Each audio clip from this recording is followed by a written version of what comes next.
Good morning, or good afternoon. This is Jean Watson, and I'm so delighted to offer a special video for St. Joseph's as part of the larger Trinity healthcare system.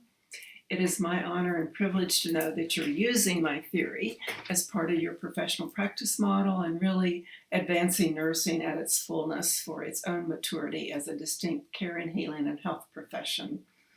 So just as a way of honoring the framework, it's like you already know this. You're already practicing human caring theory. You all have caring moments, but we forget.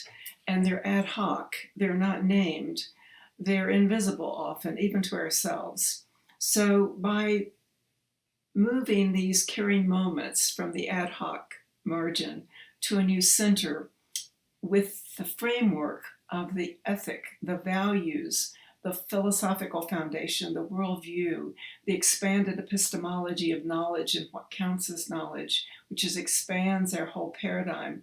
All of this is a framework that advances the discipline of nursing. And within this broader disciplinary structure, we have the 10 Caritas processes, which are considered the theory of human caring within the Caritas processes. The theory gives language through the 10 Caritas processes to the universal phenomenon of human caring. We're all familiar with technological competencies, but we're not advanced, and we are not even preparing our new graduates or our current staff with the competencies, the ontological competencies of what does it mean to be a nurse, and to sustain that systematically as part of the advancing the discipline and the profession to its highest level and most mature level of nursing practice and nursing education, nursing research, and leadership. So when we do that and you embrace the understanding of unitary caring science, which is a larger worldview, which is based on the ethic of belonging. We all belong to this infinite field of universal cosmic love. That's the truth of the matter. This is a quantum universe, and we're all evolving to this higher level of consciousness, that we're oneness of humanity in our universe together.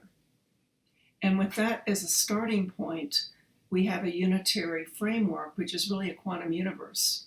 So we have to pay attention to what we're doing to ourselves and how we take care of ourselves so that we can actually be more authentically present in a given moment with another person. And that's where we open our hearts, because we forget that caring resides in our heart. It's not in our head. Compassion is in our heart. Our truth, our beauty, the very source of our humanity, of love, is all in our heart. So to sustain our humanity, we have to have these ontologies of human caring for self and for others to sustain our humanity and preserve the humanizing of ourselves and our systems and our society.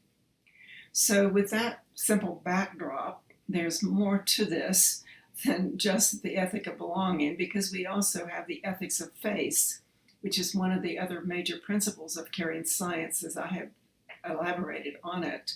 And the ethics of face is just a reminder that the only way we can sustain our humanity is through the human face-to-face connection and the beautiful energy and the consciousness and the heart-centeredness that we bring in these moments with another human being. And with the philosophy and the values of the ethic of belonging and the ethics of face, we're kind of reminded that when you look into the face of another human being, we're looking into the mystery and the infinity of the human soul. And when we look into the mystery and the infinity of the other soul, it mirrors back our own soul. So we're all connected, and this is where you live out and see the ethic of belonging in these given moments with another human being, when we have this broader consciousness of Caritas, of the ethic of belonging, and of the unitary field in which we all exist. So with that backdrop, then, the 10 Caritas processes serve as micro and macro guides, whether you're in education or in curriculum, or whether you're in concrete practice at a very specific moment, or whether you're in a leadership role. All of these Caritas processes inform us and help to sustain us as a formal practice for living out human caring. So many of you should probably already know or be familiar with the 10 Caritas processes, and I will just briefly acknowledge them. That the very first one is the very foundation of starting with self. So the practice of loving kindness and equanimity and compassion with ourselves has to come before we're able to offer it to others. And I think sometimes when nurses are so unkind to themselves and to each other, it's because we haven't had compassion with ourselves. We are hard on ourselves and we expect perfection. And we judge ourselves and blame ourselves.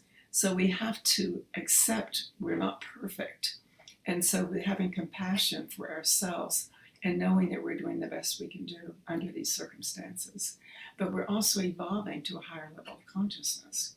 So the second Caritas process is about our ability to be authentically present with another human being and honoring their belief systems and their religion and their hope and faith and whatever they hold as their center for their own beliefs. The concrete, invisible practices that we're already doing, but now we're giving names to them.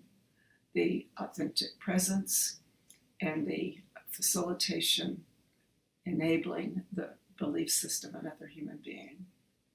The third Caritas process has to do with ourselves and this spiritual evolution. We have to constantly allow ourselves to be sensitive to our own evolution and our own emotions and our own feelings so that we can be more authentically present with another rather than reacting. We can pause and we can check ourselves. It's like a reflective practice model. And we're all on this lifelong journey together. It never ends. We're constantly having to evolve.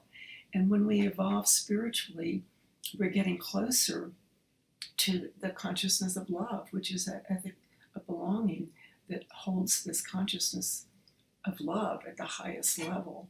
And as we evolve in our consciousness, we can hold this Caritas consciousness of caring and love in these micro moments with ourselves and each other by just simply pausing and breathing and elevating our consciousness into this love that's holding us. So these micro practices, each one of the Caritas processes, can be a guide for you, for yourself in these moments, as well as a continuous practice that we can model and invite others to participate. It's really part of a model of healing that is now required for us. So the fourth Caritas process has to do with trusting and our trusting relationships, and everything is in relation. But patients will know when you walk in the room whether they can trust you or not, depending on your presence, your intentionality, your authenticity, whether you're able to see them, to actually hold that space, allow for a moment of silence, to give them time to connect with you. These are very subtle acts that have great impact. So this fourth Caritas process is about trust and about being in right relationship is really critical. And it is just pervasive in everything we're doing with our colleagues as well as with ourselves, and trusting our own judgment, our own self. The fifth Caritas process, which many people think is actually their favorite one, and this one has to do with allowing for the expression of positive and negative feelings. And of course, by doing this, we are able to authentically listen to another person's story. That every single person in the world needs to be heard, and every person in the world needs to be seen, and they need to know what they have to say matters and be listened to.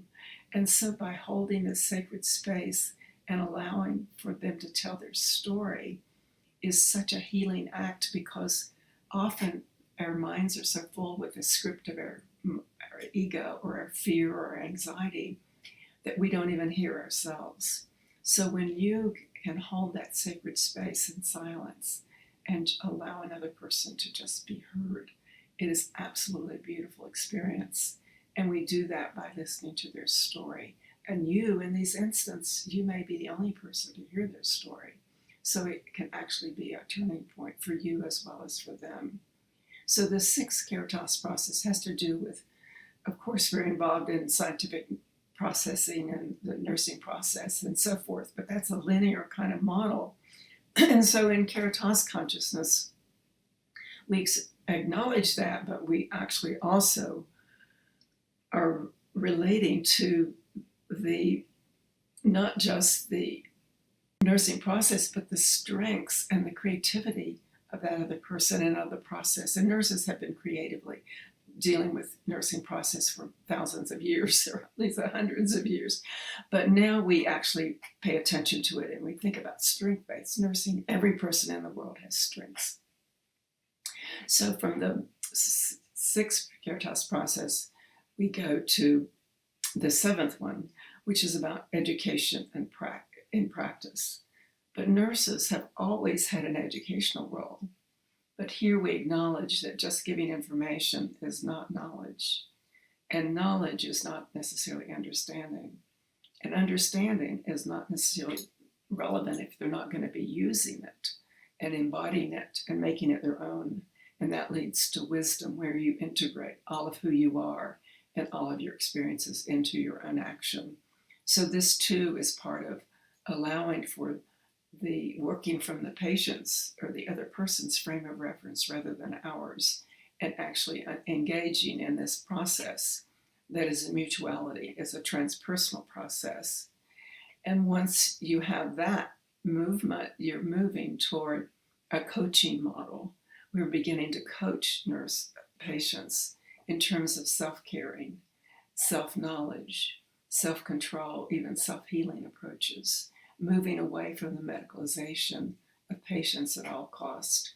So this too becomes important. And so from the seventh one, we move to eighth Caritas process, which has to do with the environment. And of course, in this work and the writing that I've done and others, we acknowledge that the nurse is the environment.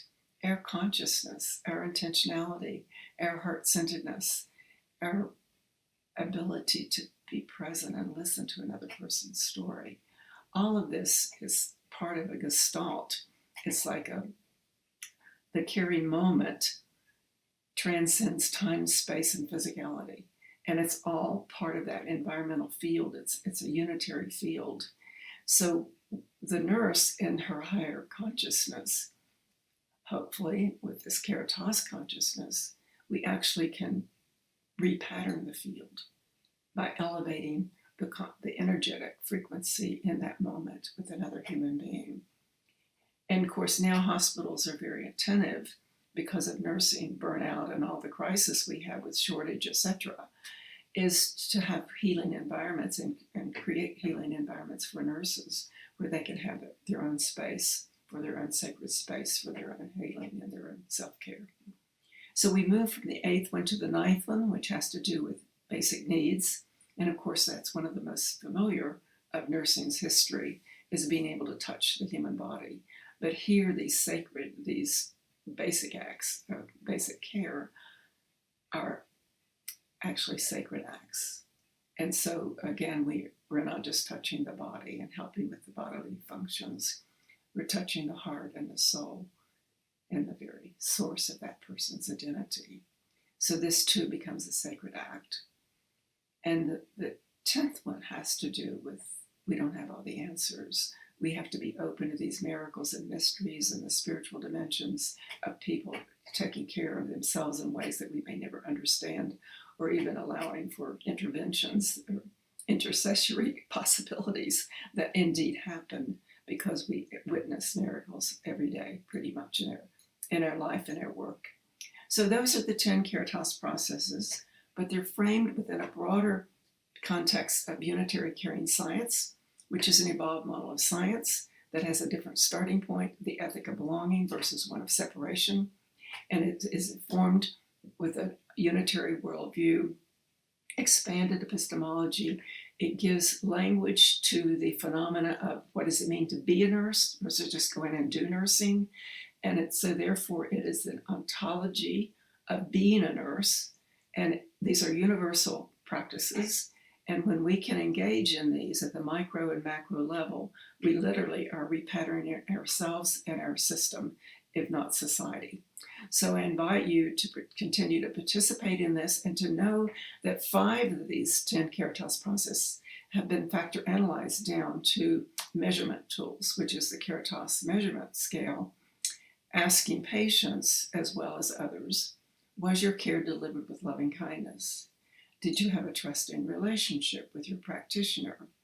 Were your basic needs met with dignity? Did you experience a healing environment?